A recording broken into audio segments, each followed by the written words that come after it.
First of all, there's the biological level.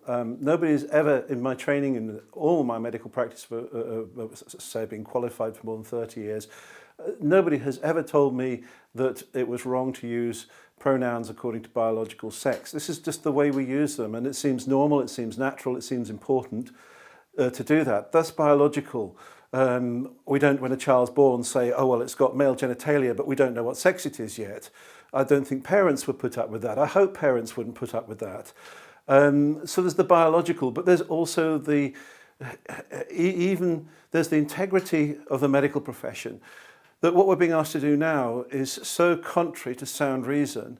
I really do believe that a profession such as the medical profession, which depends upon its intellectual integrity, its academic rigour, cannot maintain that once it starts to embrace arguments which are contrary to reason, contrary to even the basic principles of logic.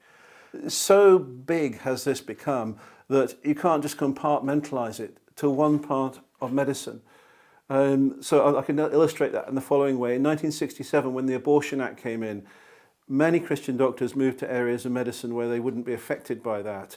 And in many ways, that's what I've done. There are a few very brave, very courageous Christian doctors who stayed in those areas and they fought their case, and I thank God for them.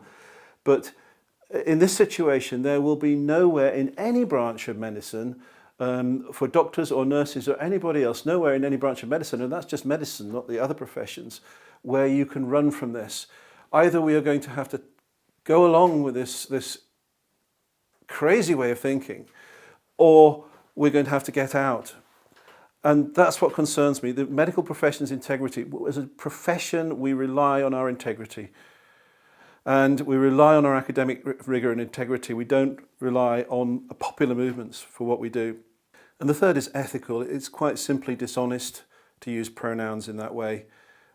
There's no other way of saying it. And as a Christian, it really matters whether we use language in an honest or a dishonest way. As a Christian in good conscience, I cannot do that because, quite simply, quite frankly, it's a lie.